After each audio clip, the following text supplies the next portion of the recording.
It's true what they say, you know. The first time is always the hardest.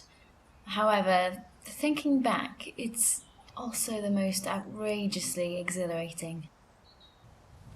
As I sit here, sipping my extra hot latte with double thick layer of silky milk foam, I can't help but think back to my first time. It makes me smile when I remember how incredibly naive and inexperienced I was. Hell, I thought it would be easy. His name was Mark, something or other. We met that night at the opening of a new nightclub in town, and, well, one thing led to another.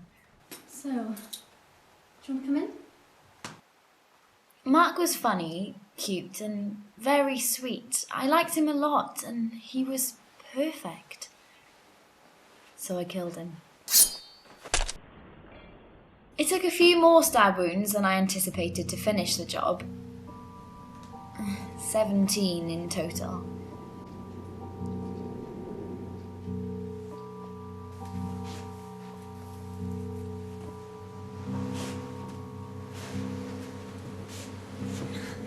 You know, a dead body's a lot heavier than you might think.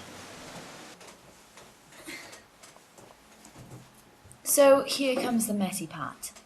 Fortunately though, I was prepared.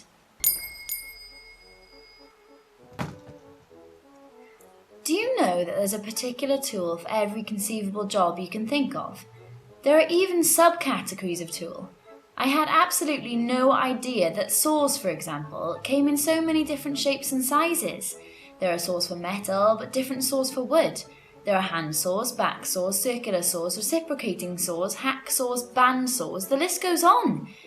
Speaking as somebody who knows absolutely nothing about DIY, those names don't really help you out much. And I couldn't exactly go up to the old guy behind the counter and ask which saw would be best for the dissection of a human corpse. In the end, I went for a hacksaw. It's small, compact, and has lots of sharp teeth. Ideal, I thought, for hacking through flesh and bone within a confined space.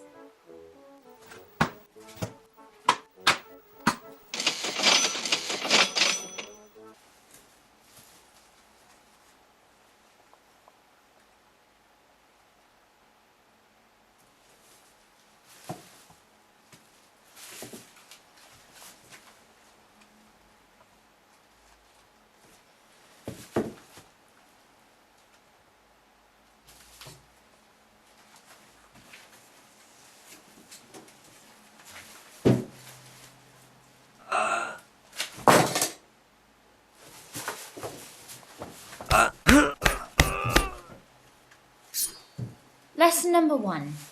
Always make sure that your victim is actually dead before you begin dissection.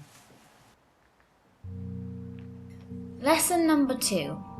If you're disposing of victims within the normal household waste, always make sure you put your rubbish bags out the night before they are collected. Luckily for me, this was the night. If you leave them in the alley for too long, you're increasing the risk of some pesky dog finding themselves a nice tasty snack and an adult femur to chew on. And always separate the body parts into a few different bags. You don't want to make the bags too heavy and therefore arouse suspicion when some guy puts his back out trying to hurl the entire body through the air into the back of the rubbish truck.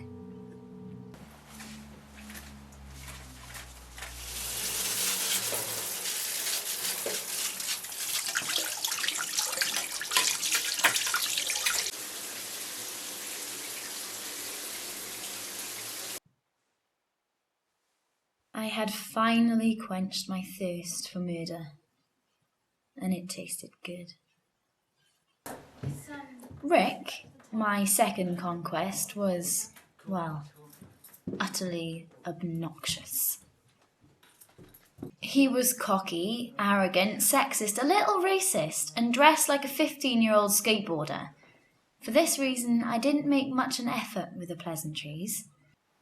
I think I'm going to get us some drinks. Is that okay? Yeah. Go.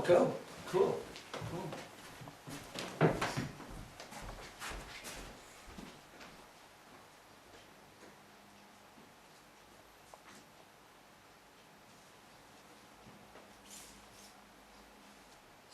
killers. Notorious killers who lived among us. It's pretty weird. I've been doing my homework. I was up to the chapter on Albert DeSalvo, aka the Boston Strangler.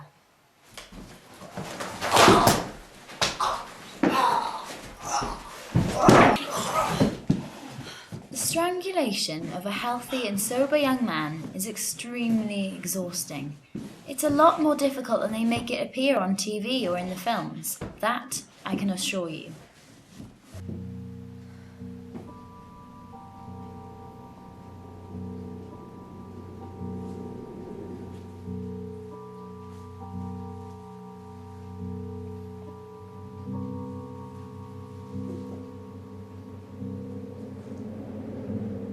Yep, he's a goner. My experience with Mark taught me that it's important to strip your victims fully before beginning dissection. This aids the drainage of bodily fluids. Clothes can soak up a tremendous amount of blood. I also upgraded my tool set.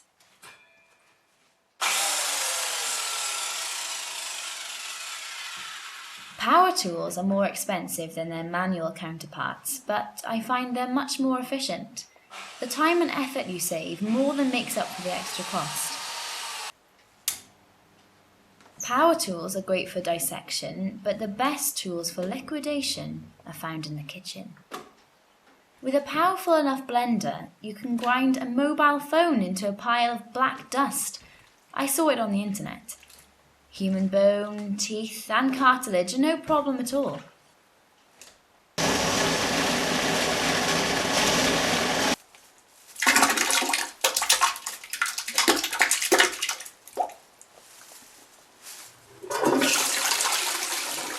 And that's it. With just a few flushes, your victims' remains are disposed of forever by the Great British Sewage System.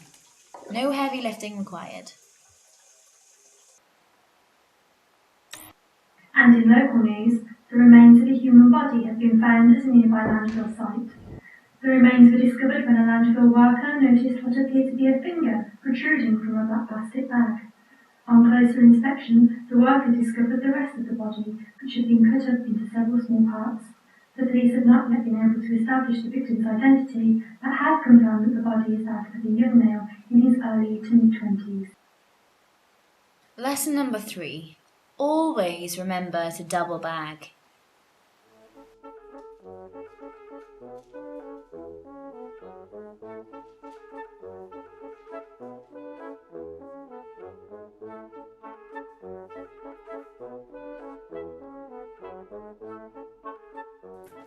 Jason, my third conquest, was the stereotypical pretty boy.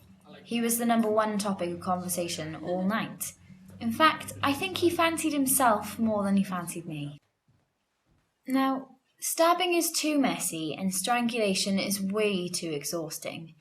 Poison is the thinking girl's weapon of choice. Yeah, it's actually quite fruity.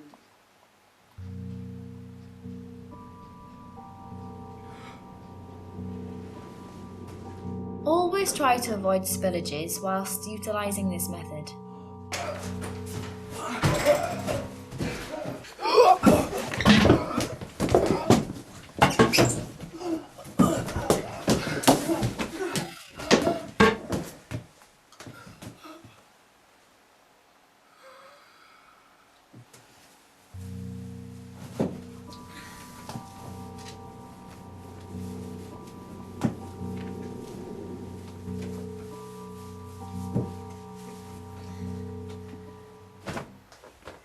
I've also improved my disposal methods somewhat. Acid, like poison, causes the least amount of mess and requires minimal effort. Sulfuric acid is the best for this job. However, it's so corrosive that the fumes alone can burn your eyes, lungs and skin. Safety is priority number 1 when dealing with large quantities of this stuff. In just 45 minutes, the body is completely dissolved. And I mean completely. Bone, flesh, hair, teeth, everything. Then all you have to do is rinse away the residue with cold water. Well, the acid dissolves almost everything. If your victim happens to have kidney stones or some kind of metallic medical insertion, then you'll be left with a little surprise. I've also thought of an ingenious way of getting rid of the clothes. Potential evidence is transported hundreds of miles away, somebody gets a bargain on some lovely apparel, and I get a little extra spending money. Everyone's a winner.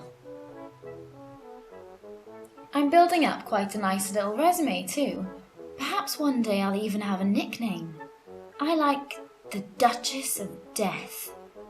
But I don't think you get to choose your own. So I think you'll agree I've had quite an eventful past 12 months. I've learnt a tremendous amount too. Always strip victims before dissection, good blenders can liquefy human bone, and sulfuric acid doesn't dissolve kidney stones.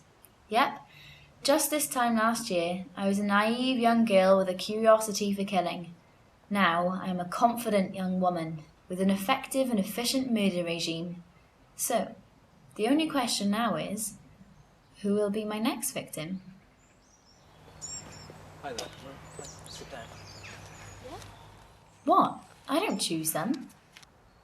They choose me.